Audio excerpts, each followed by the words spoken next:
Amigas e amigos, estes atos de fascismo que a gente viu esses dias, aquele áudio da FAB na condução do ex-presidente Lula lá para a prisão em Curitiba, este bolsomorista que provocou a pré-candidata à presidenta da República, Manuela Dávila, do PCdoB, parece que teve um problema lá com Ciro Gomes em Porto Alegre, com um desses cachorros loucos aí de MBL, alguma coisa assim. Isso suscita questões de fundo.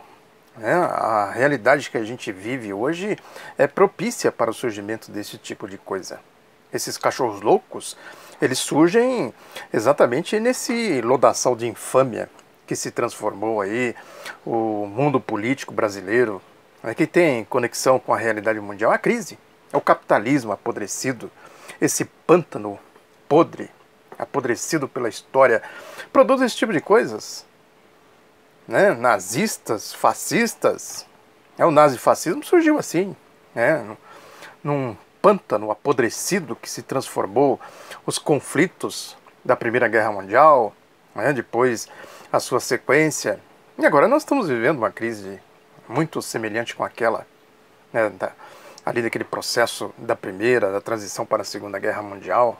Isso eu estou dizendo em âmbito mundial. Em âmbito aqui, nacional, nós estamos, a crise reverbera aqui, chega aqui, e as manifestações aí dessa elite, dessa direita, esse tipo de gente, MBL, antagonista, Josias de Souza, essa rataria pretoriana midiática, surge nesses pântanos fétidos. Isso é produto, todo local que tem pântano, que tem lodo, que tem lixo, surgem esses seres. Isso é produto. Enquanto houver capitalismo, vai ter esse tipo de coisa. O capitalismo produz isso aí. Enfim. Agora, é isso. Numa situação como essa, eu sempre digo aqui, que a gente tem que estar preparados do ponto de vista ideológico, para enfrentar essas situações todas. É preciso denunciar. É preciso conscientizar o máximo da sociedade aí para esta realidade que nós estamos vivendo, o que está por trás disso, por que surgem esse pântano, esse lodaçal aí, de infâmia, esse mundo podre que produz esse tipo de coisa, esses subprodutos, podemos dizer assim. É aquela história da carta que o Che Guevara leu de uma senhora espanhola logo depois da Revolução Cubana, muito comentada aí, que ela tinha um sobrenome Guevara, e perguntou se eles eram parentes, e ele disse, o Guevara, não sei, não posso afirmar que sim nem que não, mas se a senhora treme de indignação quando se comete alguma injustiça, mais do que parentes nós somos companheiros. O sentimento é esse aí, a gente não aceitar a injustiça, enfrentar a injustiça com as armas que nós temos, com inteligência, evidentemente. Nós estamos enfrentando aí os tais, cidadãos de bem. Quem é essa turma aí de cidadãos de bens? Essa turma aí de prostíbulos, que frequenta aí os prostíbulos. Os cidadãos de bem são os contrabandistas, lavadores de dinheiro, sonegadores de impostos, de direitos dos trabalhadores, assaltam os direitos dos trabalhadores, exploradores de dízimo, e enfim, frequentam aí todo tipo de prostíbulos. Agora é a velha questão, por que eles fogem do mérito das coisas? Quando a gente chama alguém desses aí para discutir o mérito, eles saem desabalados da carreira. Ei, vem aqui, vem cá, volta aqui, vamos discutir o mérito. Quando você vê, ele já dobrou a esquina, já sumiu. Isso aí é igual água benta, Joga nesses diabos, eles saem desabalados da carreira. E a gente fica, vem cá, vem aqui discutir o mérito. Quando chega perto da gente, chega rosnando, rangendo os dentes, espumando. É típico de cachorros loucos, Agora, e aí essa questão de opinião pública, da disputa pela opinião pública, que eles vivem dizendo, a opinião pública, e os editoriais têm falado aqui, É isso, a gente tem que, fala-se aí no jargão, disputar a opinião pública, eu não gosto muito desse termo. Nós temos que, na verdade, enfrentar esta realidade.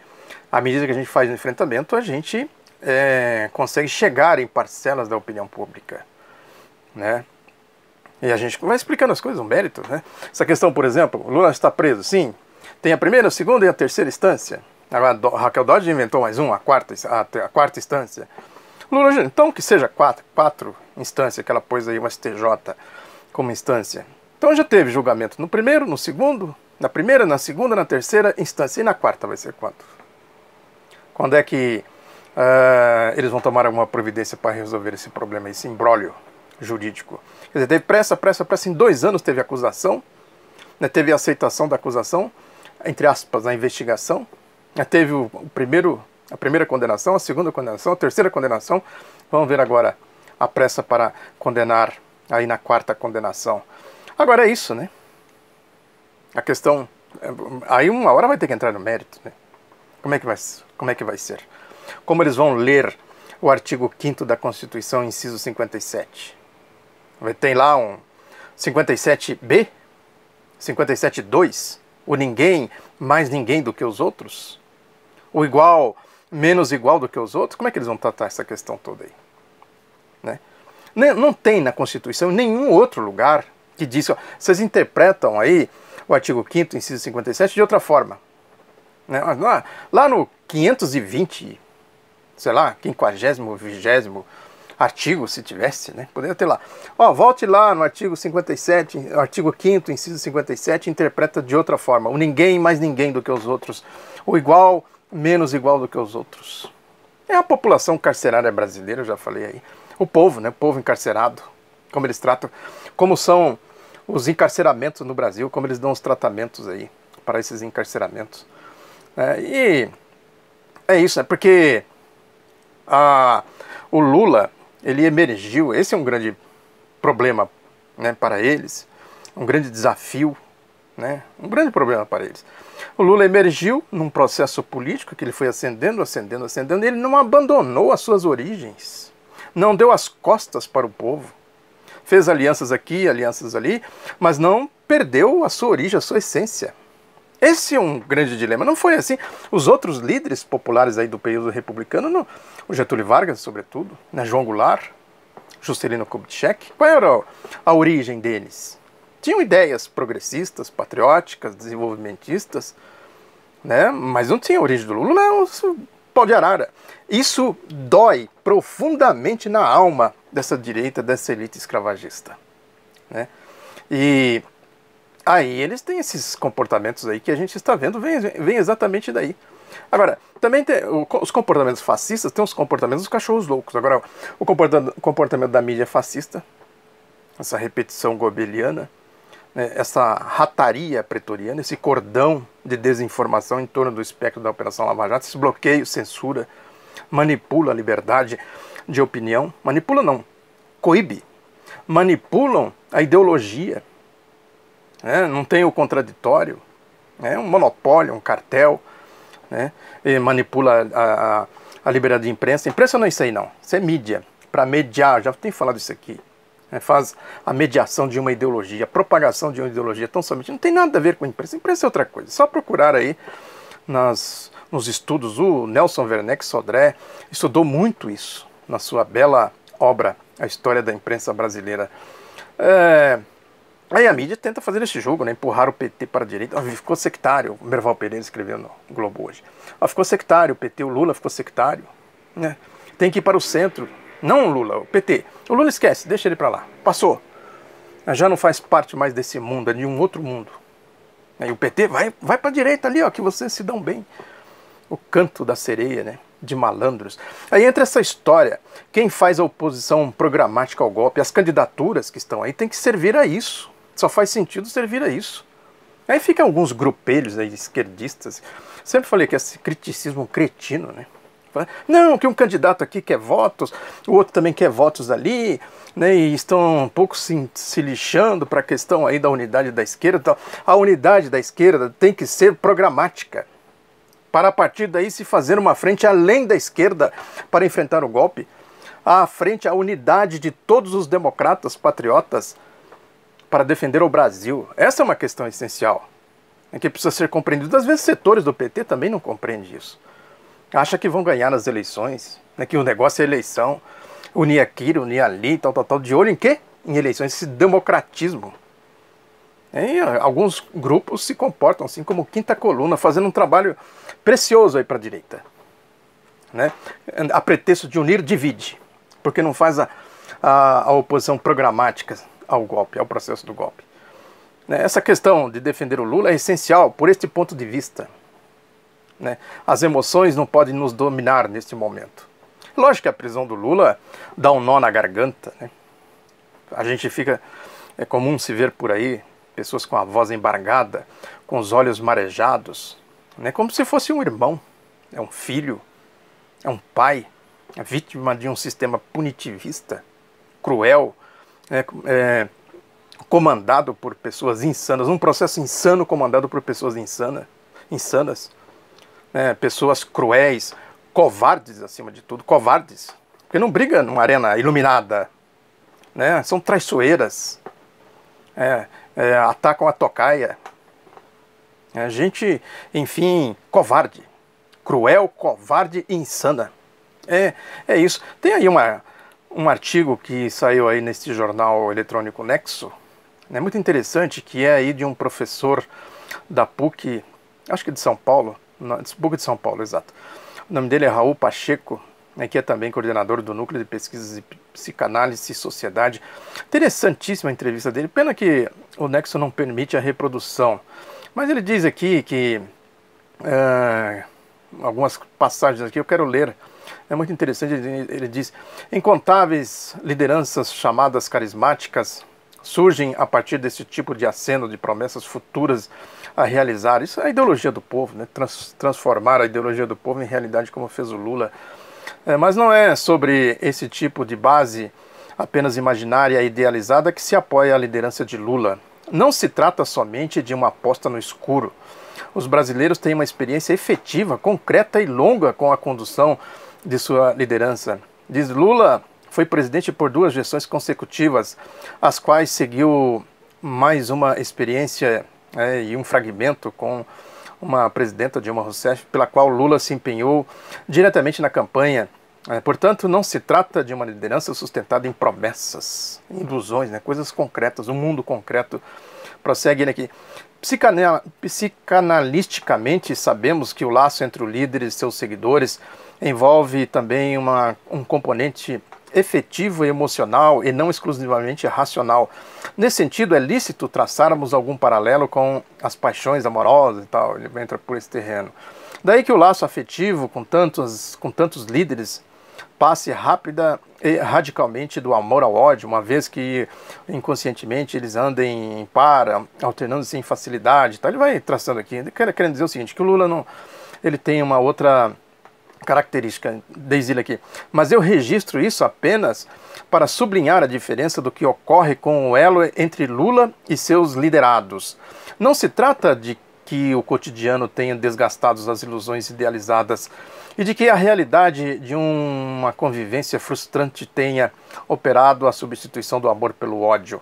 Lula permanece um líder incontestável dos brasileiros depois de mais de uma década de presidência, seguida por 5 anos de presidência da candidata cuja campanha ele ajudou a promover. Seus liderados não apenas querem vê-lo novamente na presidência, como presidente, mas defende seu líder em manifestações contra sua condenação e prisão. Mais na frente ele diz: Lula sempre exerceu grande liderança, mas também sempre teve uma parcela significativa de desafetos. E aqui podemos inserir outra consideração psicanalítica: a realização e lugar de prestígio que as pessoas buscam no que chamamos de discurso capitalista faz-se progressivamente por meio de uma condição econômica e de sua capacidade de consumo, a tal ponto que isso passa a absorver a quase totalidade da vida.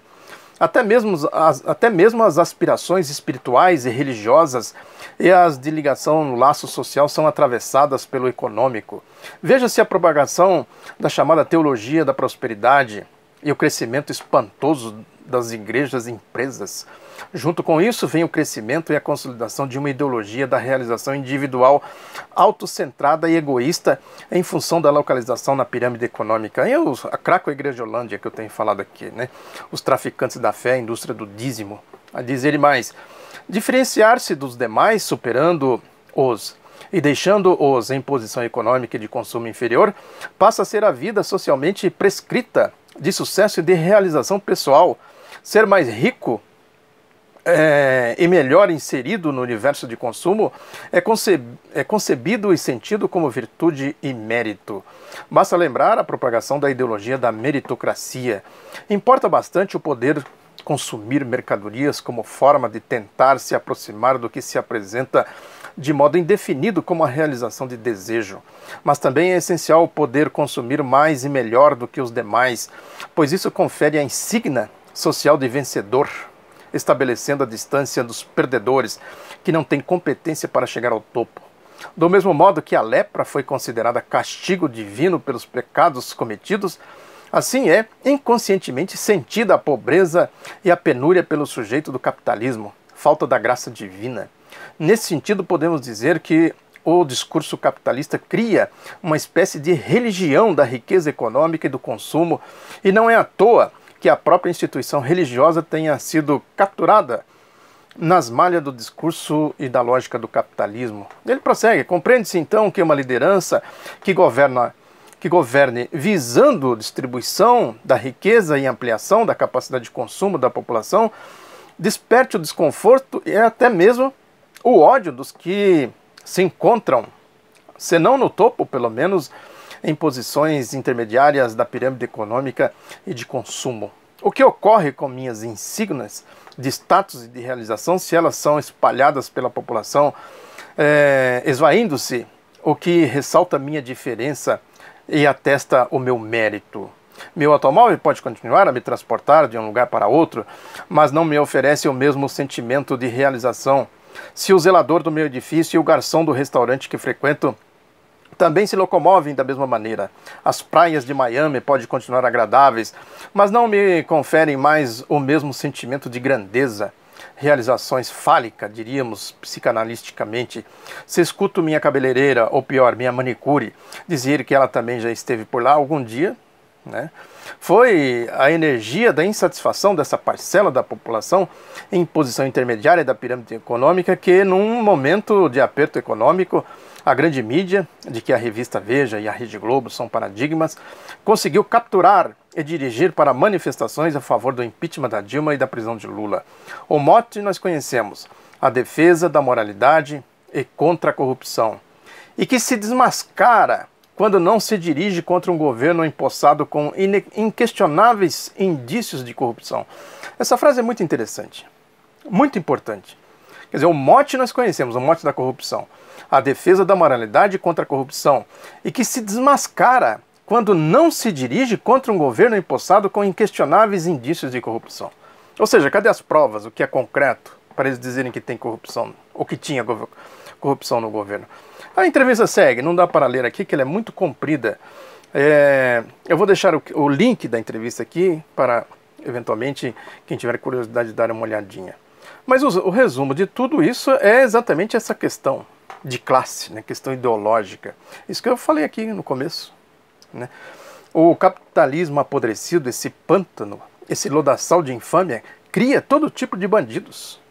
Esse mundo, né, da subjetividade, onde eles tramam, onde eles arquitetam os seus planos para roubar o povo, parasitar o povo.